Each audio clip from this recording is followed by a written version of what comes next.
I have a business trip next weekend, so please take care of things at home and look after Mom. What? Again? It's one thing on weekdays, but not having any weekends off is tough. You understand it's hard, right? Even if you say that, it's work, so there's nothing I can do. Well, that's true, but... Then why don't you take over my work? If you do that, I'll handle things at home. Can you earn as much as I do? That's impossible. See? If that's the case, stop complaining and help me out. This conversation took place before the problem arose. Looking back, it's absurd that he's constantly on business trips, even on weekends. This situation was caused by my husband's selfish behavior. We, as a couple, live with my mother-in-law. We started living together a few years ago. She suffers from dementia. Currently, her symptoms are mild, but she requires care. Initially, we thought her forgetfulness was just a minor issue, but her cognitive abilities declined. She became a bit irritable, and after a hospital visit, she was diagnosed with dementia. Meanwhile, my father-in-law, who had been dealing with chronic illness, passed away. Since then, my mother-in-law's health deteriorated further, and she started isolating herself in her room. After discussions among relatives, it was decided that my husband, as the eldest son, would take care of my mother-in-law. When I married my husband, I was mentally prepared for such a situation someday. Before developing dementia, my mother-in-law was cheerful and energetic. She gave birth to my husband when she was quite young, so she's significantly younger than my own parents. Although she was strict with my husband when he was young, our relationship was good. She was always kind to me and stood by my side. I admired and loved her deeply. Whenever my husband and I had an argument, I'd immediately report it to my mother-in-law, and she'd scold him on my behalf. His bewildered expression during those moments was quite amusing. I believe my relationship with my mother-in-law was quite harmonious. However, as I mentioned earlier, her health declined after my father-in-law's passing, and she became less active. Consequently, my husband's attitude gradually changed.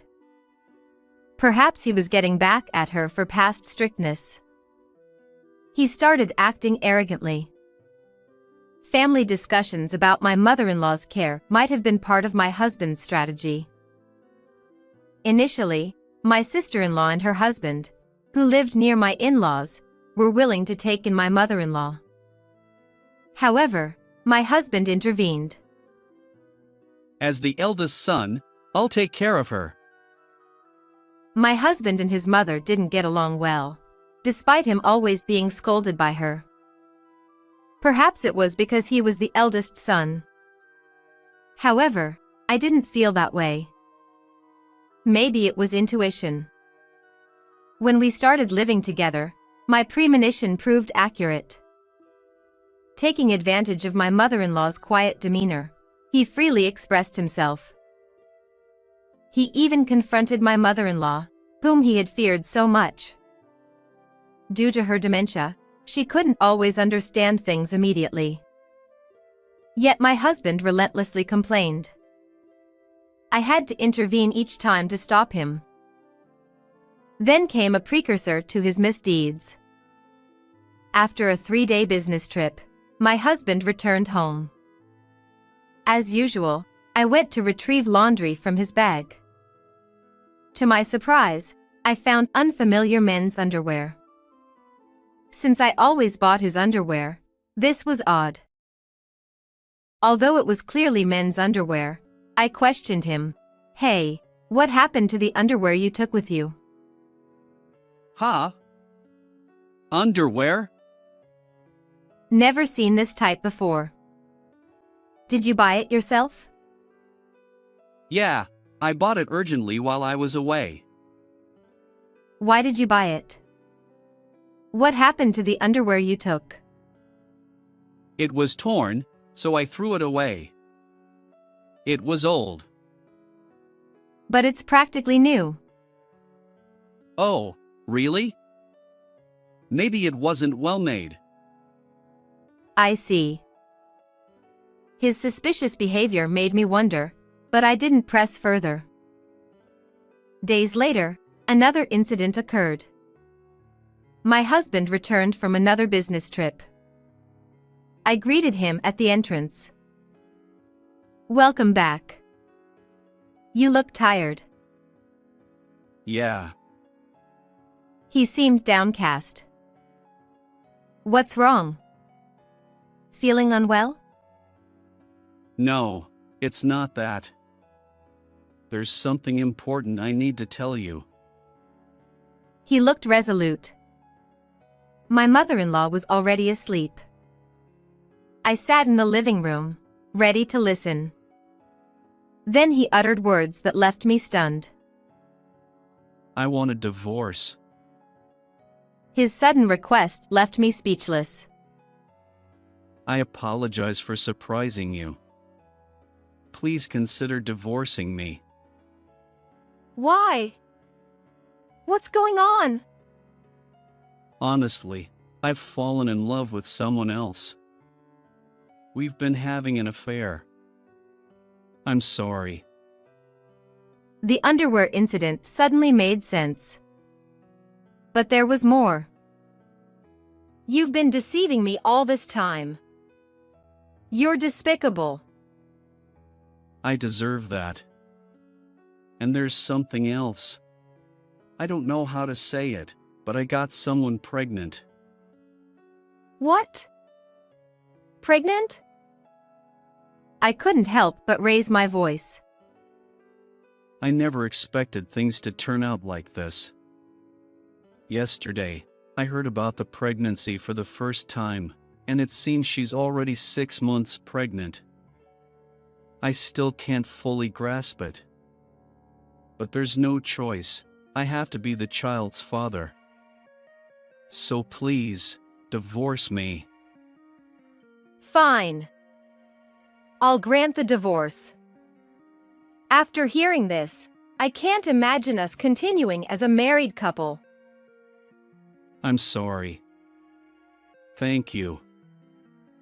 Make sure you talk to your mother-in-law about this too, I said. Upon hearing that, my husband fell silent. Why are you suddenly so quiet? I asked. He hesitantly replied. It's about my mother. Can you take care of her? What? Do you even realize what you're saying? I know I'm being selfish. But she can't handle childcare and caregiving. You understand, right? You think you can ask for a divorce after all this? I retorted. Is that not allowed? It's only natural.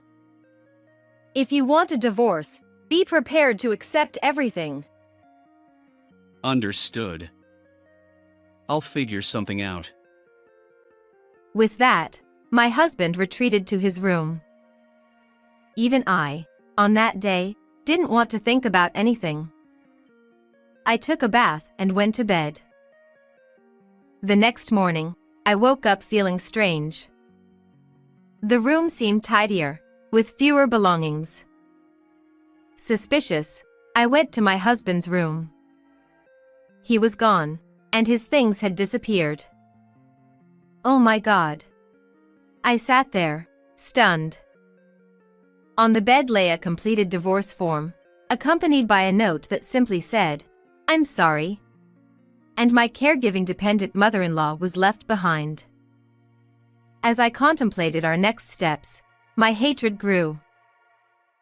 There's no forgiveness. I resolved to take revenge. I acted swiftly. I hired a private investigator to gather evidence of my husband's affair. Since we hadn't filed for divorce yet, we were technically still married. Apparently, my husband hadn't considered that. I quickly located him, predictably, at his affair partner's house. The evidence piled up within half of the investigation period, and I was ready. First, I explained everything to my mother-in-law. Despite my doubts, she understood clearly, as if she'd returned to her former self. The affair partner worked at the same company as my husband. My mother-in-law insisted on sending the evidence to his workplace. She said, "This completes the first revenge." A few days later, my husband contacted me. "Oh, what is it?" I responded calmly. He ranted over the phone. It's crazy of you to collect evidence of an affair and to send it to the company. "You're mistaken. I didn't send anything." Then who did? You're the only one. "Just me? Don't think this will end here.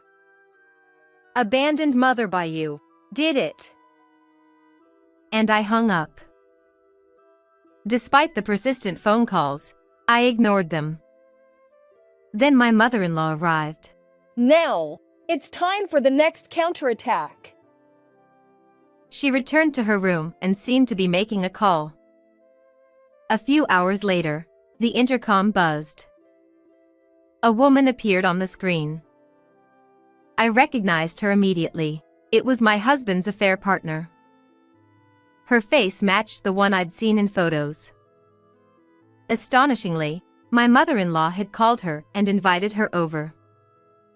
I retreated to my room, leaving my mother-in-law to handle the affair partner.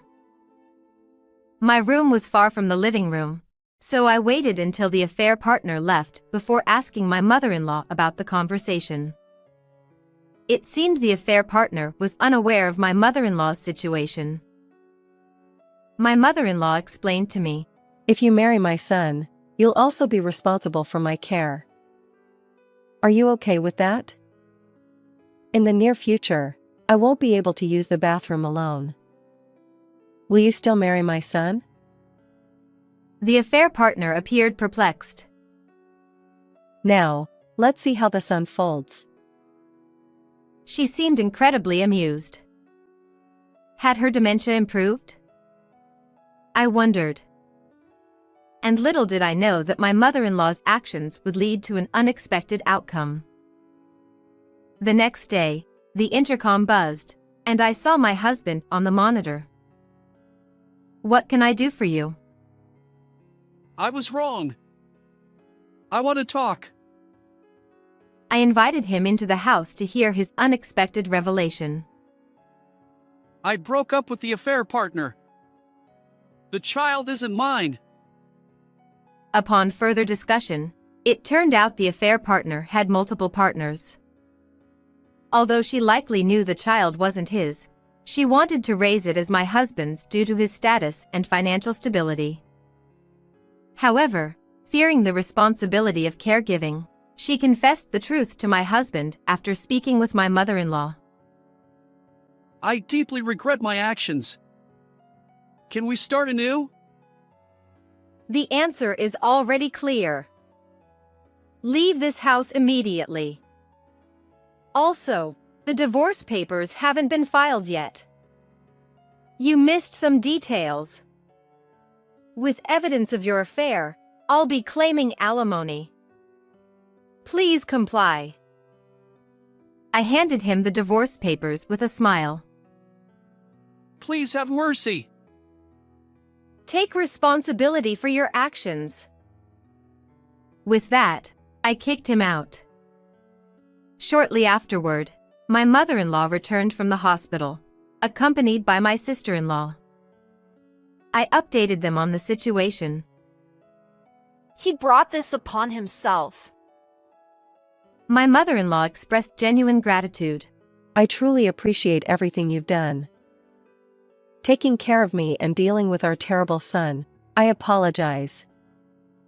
Now that my daughter will look after me, enjoy your second chance at life. Tears welled up in her eyes. The next day, my mother-in-law moved to my sister-in-law's house. When I inquired about her condition, I learned that while her dementia had slowed somewhat due to medication, it hadn't been cured. As for me, inspired by my mother-in-law, I decided to pursue caregiving. I'm currently studying for a caregiving qualification, hoping to help others. I'm sincerely grateful to her for instilling this desire in me. I genuinely wish for her to live a long life, delaying the progression of her dementia as much as possible. What did you think of this story? Please also subscribe to the channel. See you in the next video.